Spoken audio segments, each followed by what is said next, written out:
Hello guys, welcome back to the class. Synthesis की आज की क्लास में हम लोग सीखेंगे कि किस प्रकार से हम एडवर्ब क्लाउज का प्रयोग करके कॉम्प्लेक्स सेंटेंस बनाएंगे।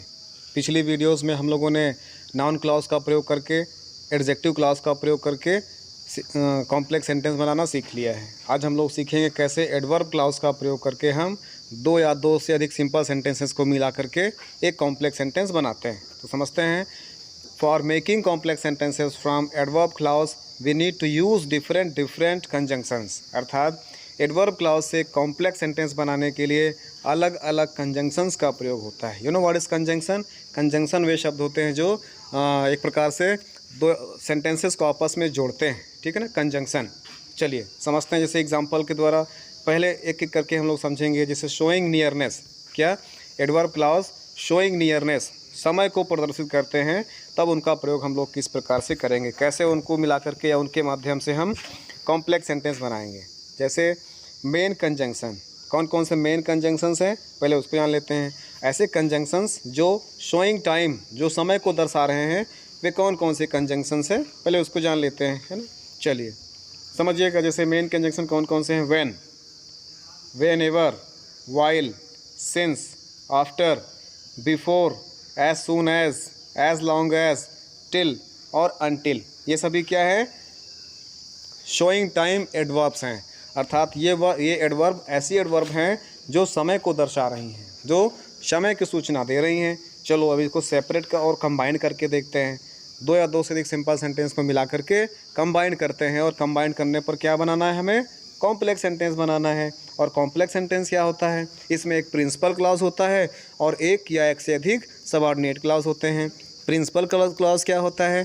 प्रिंसिपल क्लॉज अर्थात मुख्य उपवाक्य वह उपवाक्य होते हैं जिनका अर्थ अपने आप में पूर्ण होता है। सबऑर्डिनेट क्लॉज क्या होते हैं? अर्थात आश्रित उपवाक्य क्या होते हैं? आश्रित उपवाक्य वो उपवाक्य होते हैं जो स्वयं अपना अर्थ स्पष्ट नहीं कर पाते हैं, जिनको अपना अर्थ पूर्ण करने के लिए प्रिंसिपल क्लॉज की हेल्प लेनी पड़ती है। समझ गए ना आप लोग इतना? तो हम लोग पढ़ क्या रहे हैं? शोइंग नियरनेस एडवर्ब का प्रयोग करना। उसमें कुछ महत्वपूर्ण हम लोगों ने जान लिया। जैसे वेन का when, whenever, while, since, after, before, as soon as long as, till और अनटिल। ये इंपॉर्टेंट एडवर्ब्स हैं जो टाइम को दर्शाती हैं। एग्जाम्पल से समझते हैं। जैसे she waited for her father, उसने अपने पापा का इंतज़ार किया। She weighted till his arrival, उसने उनके आने तक प्रतीक्षा किया। अब देखो बेटा, इसको हमें कंबाइन करना है। इनमें से जो हमने ऊपर एग्जांपल दिए हैं, ये हमने जो शोइंग टाइम संबंधी एडवर्ब लिखे हैं, उन्हीं में से प्रयोग करके आपको बनाना है। तो पहले इसका हिंदी में अर्थ स्पष्ट रूप से समझ लेते हैं। जैसे she waited for her father, उसने अपने पापा का इंतज़ार किया। She weighted till his arrival, उसने उनके आने तक प्रतीक्षा किया। अब दोनों को कंबाइन करेंगे, क्या बन जाएगा? उसने अपने पापा का इंतज़ार उनके आने तक किया। क्लियर है ना? Yes, very good. उसने अपने पापा का इंतज़ार उनके आने तक किया। शी वेटेड फॉर हिज या her father, she waited for her father till he arrived. She waited for her father, ये हो गया हमारा principal clause. Till he arrived, उनके आने तक, उनके आवागमन तक या उनके पहुंचने तक, ये हो गया हमारा सबऑर्डिनेट क्लॉज गाइस। तो हमने किसका प्रयोग किया? टिल का प्रयोग किया। ये टिल क्या है? हमारा एडवर्ब है। और हम लोग पढ़ क्या रहे हैं?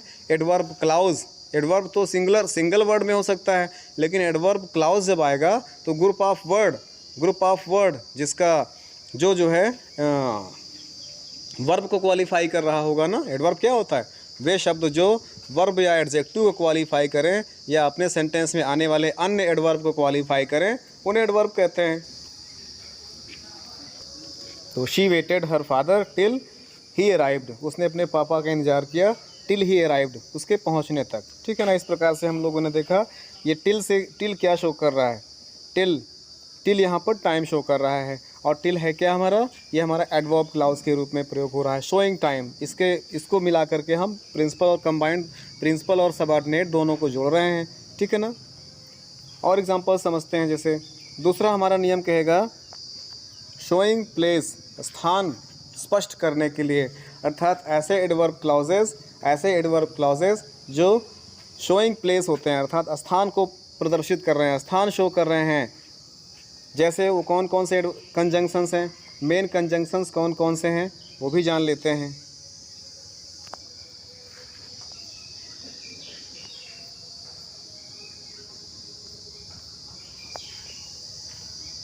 जैसे मेन कंजंक्शंस कौन कौन से हैं, वेयर, वेयर एवर।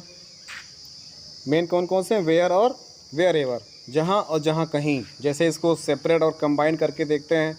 क्वेश्चन आपके एग्जाम में आएगा, Swami Vivekananda went to many places. Swami Vivekananda बहुत से स्थान गए और ही वाज वेलकम्ड एवरीवेयर, और उनका हर जगह वेलकम हुआ। तो स्वामी विवेकानंद बहुत से स्थानों तक गए और हर स्थानों पर उनका वेलकम हुआ, हर स्थानों तक उनका स्वागत हुआ। अब इसको हमें कंबाइन करना है। कंबाइन करेंगे, स्वामी विवेकानंद जहाँ जहाँ भी गए हर जगह उनका स्वागत हुआ ना, या फिर स्वामी विवेकानंद का स्वागत किया गया जहाँ भी वे गए। जहाँ भी वे गए मीन्स जहाँ कहीं, वेयर एवर, जहाँ कहीं, जहाँ वेयर, जहाँ कहीं, वेयर एवर। तो समझ में आ गया ना, वेयर एवर कंजंक्शन का प्रयोग करके हम ये एडवर्ब क्लाउज, ये हमारा जो वर्ड लिखा हुआ है, ये कंप्लीट वर्ड लिखा हुआ है या क्लाउज लिखा हुआ है, ये एडवर्ब क्लाउज है क्योंकि ये नाउन, क्योंकि ये एडवर्ब, क्योंकि ये वर्ब या एडजेक्टिव को क्वालिफाई कर रहा है। वेयर एवर ही वेंट, जहाँ कहीं भी वे गए, जहाँ कहीं भी वे गए, है ना। ठीक, वेरी गुड। तो इसको मिलाकर क्या बनेंगे, क्या बनाएंगे, Swami Vivekananda was welcomed wherever he went. Swami Vivekananda ji का वेलकम किया गया जहाँ कहीं भी वे गए। क्लियर। उसी प्रकार से अगला नंबर हम लोग जानेंगे, शोइंग रीज़न, कारण दर्शाने वाले। मेन कंजंक्शन कौन कौन से हैं, बिकॉज, एज और सिंस। इन तीनों का प्रयोग करके हम शोइंग रीज़न स्पष्ट करेंगे, या दो से सिंपल सेंटेंसेस को इन कंजंक्शन के प्रयोग से हम कॉम्प्लेक्स सेंटेंस बनाएंगे। जैसे सेपरेट में लिखा हुआ है, passengers pushed on another, they wanted to enter the compartment. Passengers pushed on another, अर्थात पैसेंजर्स एक दूसरे को धक्का दे रहे थे, और they wanted to enter the compartment, वे कंपार्टमेंट में इंटर करना चाहते थे। अब देखो यहाँ पर बिकॉज कारण बता रहे हैं ना, जहाँ पर कारण शो हो रहा होगा, जहाँ पर कारणात्मक भाव स्पष्ट हो रहा होगा वहाँ पर हम लोग बिकॉज का प्रयोग करेंगे। यहाँ पर कारण तो है ही है, क्यों, कारण क्या है, पैसेंजर्स एक दूसरे को धक्का दे रहे थे। कारण क्या धक्का देने का था, क्योंकि वे सभी कंपार्टमेंट में इंटर करना चाहते थे, कंपार्टमेंट में प्रवेश करना चाहते थे। अब कंबाइन करेंगे दोनों को तो हो जाएगा, passengers pushed one another because they wanted to enter the compartment. Passengers एक दूसरे को पाउज्ड कर रहे थे, एक दूसरे को धक्का दे रहे थे, क्योंकि they wanted to enter the compartment, वे कंपार्टमेंट में इंटर करना चाहते थे। तो यहाँ पर because they wanted to enter the compartment, ये हमारा हो जाएगा एडवर्ब क्लाउज। ठीक, वेरी गुड। इसी तरह से हम लोग इसको देखते हैं, शोइंग कंडीशन, शर्त प्रदर्शित करने वाले कंजंक्शन। जैसे इफ़, अनलेस, इन केस। कौन कौन से हैं, इफ़, अनलेस और इन केस, ये तीन है ऐसे जो शर्त प्रदर्शित करते हैं, अर्थात कंडीशन स्पष्ट करते हैं। सेपरेट और कंबाइन के माध्यम से समझते हैं। जैसे वर्क हार्ड, कठिन मेहनत करो, यू विल गेट सक्सेस, आप सफल हो जाओगे। शर्त क्या है, वर्क हार्ड, कठिन मेहनत करो, तो परिणाम क्या होगा, यू विल गेट सक्सेस, आप पास हो जाओगे। ये शर्त वाले ऐसे कंजंक्शंस हैं, इनका प्रयोग करके हम क्या बनाते हैं, कॉम्प्लेक्स सेंटेंस बनाते हैं। अब कॉम्प्लेक्स सेंटेंस बनाएंगे, work hard, you will get success, आप सफल हो जाओगे, लेकिन शर्त सिर्फ एक ही है, क्या, कठिन मेहनत करो, कठिन मेहनत करो, तुम सफल हो जाओगे। यदि तुम कठिन मेहनत करते हो, यहाँ पर इफ़, अनलेस या हमको इस तरह से प्रयोग करना है ना, इन सब का प्रयोग करना है हमें। तो कैसे प्रयोग करेंगे इसका, थोड़ा सा और नेक्स्ट, ये शर्त प्रदर्शित कर रहे हैं। अब इफ़, अनलेस या इन केस में से कोई एक का प्रयोग करना है। कठिन मेहनत करो यदि तुम सफल होना चाहते हो तो, या तो फिर work hard if you get success, if you work hard you will get success, अगर आप कठिन मेहनत करोगे तब आप सफल होगे। या फिर work hard if you want to get success, ये बना सकते हैं। या फिर इफ़ यू वर्क हार्ड, अगर आप कठिन मेहनत करोगे या कठिन मेहनत करते हो तो यू विल गेट सक्सेस, आप सफल हो जाओगे। अच्छा एक बात और समझ लीजिए, हम लोग जब एक सिंपल सेंटेंस, चलो उसको बाद में आगे हम लोग बताएंगे, भी समय अभाव है, थोड़ा सा स्पीड से चलना है।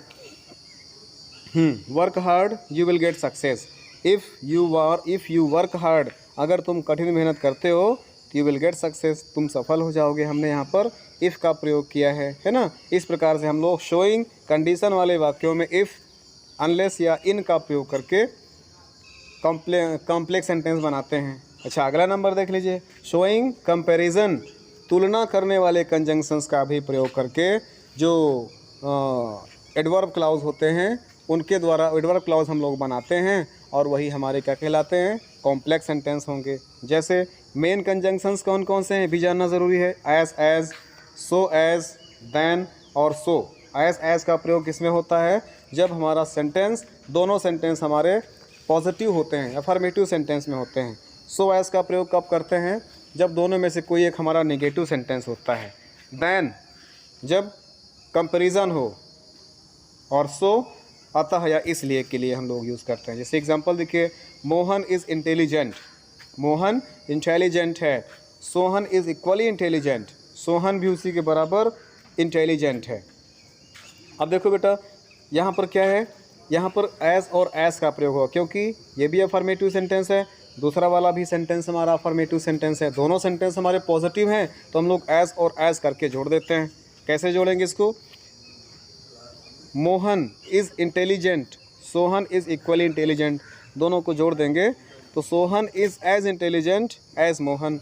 यहाँ पर इंटेलिजेंट वर्ड को हम लोग बीच में रख देते हैं और एज, इसीलिए देखिए एज के बाद बीच में डॉट डॉट रहता है, सो एज के बाद बीच में डॉट डॉट रहेगा। जो भी एडजेक्टिव एडवर्ब होगा उसको हमको एज और सो एज के बीच में रखना होता है, तो हो जाएगा Sohan is as intelligent as Mohan. क्या, Sohan is as intelligent as Mohan, ठीक है। उसी प्रकार से अगला देखिएगा, शोइंग कंट्रास्ट, अंतर स्पष्ट करने के लिए भी हम कुछ कंजंक्शंस का प्रयोग करते हैं, जो हैं जो सामने दी हुई है आपके, जैसे इवन, इफ़, दो और ऑल दो। एग्जाम्पल समझिएगा, लिखा हुआ है she is poor, she is honest, दो सेंटेंस लिखा हुआ है, इन दोनों को हमें कंबाइन करना है, और किस में कंबाइन करना है, एक कॉम्प्लेक्स सेंटेंस बनाना है। She is poor, she is honest, दो सेंटेंस है। अब इसके भाव को समझना है, शी इज़ पुअर वो गरीब है, शी इज़ ऑनेस्ट वो ईमानदार है। अब देखो बेटा यहाँ पर अंतर स्पष्ट हो रहा है, यहाँ पर क्या कंट्रास्ट की बात हो रही है, वह गरीब है लेकिन ईमानदार है, वह गरीब है लेकिन ईमानदार है। यद्यपि का प्रयोग करेंगे ना, यद्यपि कहते हैं वह गरीब है यद्यपि वह ईमानदार है, तो ऑल्दो का प्रयोग कर देंगे ना, ऑल्दो मीन्स यद्यपि, although she is poor comma she is honest, ठीक है ना। Although she is poor comma she is honest, यहाँ पर येट को आपको अलग से नहीं लगाना है, ठीक है ना, ऑल्दो ही इनफ है, although she is poor comma she is honest, clear है। उसी प्रकार से नेक्स्ट एग्जांपल देखिएगा, शोइंग रिजल्ट, परिणाम या परिमाप को प्रदर्शित करना, अर्थात परिणाम को या रिजल्ट को प्रदर्शित करना। मेन कंजंक्शन कौन कौन से हैं, जैसे so in first clause and in the second clause. कैसे, so in the first clause and that in second clause. कैसे, जैसे एक सेंटेंस लिखा हुआ है, शी वॉज क्वाइट टायर्ड, वह बहुत थक गई थी, शी कुड स्कार्सली स्टैंड, वह मुश्किल से खड़ी हो पा रही थी। कंबाइन करेंगे, she was so tired that she could scarcely stand, वह इतनी थक गई थी कि बड़ी मुश्किल से खड़ी हो पा रही थी। ये क्या है, उसका रिजल्ट शो कर रहा है, परिणाम शो कर रहा है, ठीक है ना। तो ऐसी जगहों पर हम लोग किसका प्रयोग करेंगे, सो, किसका प्रयोग करेंगे, सो। यहाँ पर हमने सो लिख दिया ना, सो। अब देखो सो क्या है, सो, हाँ, दैट सेकेंड क्लाउज। अब कैसे करेंगे, सो का प्रयोग फर्स्ट क्लाउज में और दैट का प्रयोग सेकेंड क्लाउज में। So tired, she could not scarcely stand, यहाँ पर दो हो गए ना, एक प्रकार से एक ये हो गया, और दैट के बाद हम लोग उसको जोड़ देंगे, तो दोनों मिलाकर she was so tired that she could scarcely stand, वह इतनी थक गई थी कि बड़ी मुश्किल से खड़ी हो पा रही थी। ये हो गया हमारा शोइंग रिजल्ट। उसी प्रकार से अगला नंबर है आपका शोइंग पर्पस, उद्देश्य स्पष्ट करने वाले एडवर्ब्स। जैसे मेन कंजंक्शन कौन कौन से हैं? इन ऑर्डर दैट और सो दैट और लीस्ट। लिस्ट मीन्स क्या होता है? लिस्ट मीन्स इंपॉर्टेंट है, एग्जाम में कई बार पूछा गया है। लिस्ट क्या है? लिस्ट मीन्स कहीं ऐसा ना हो कि। एग्जाम्पल समझिएगा, शी वर्कड हार्ड, उसने कठिन मेहनत किया।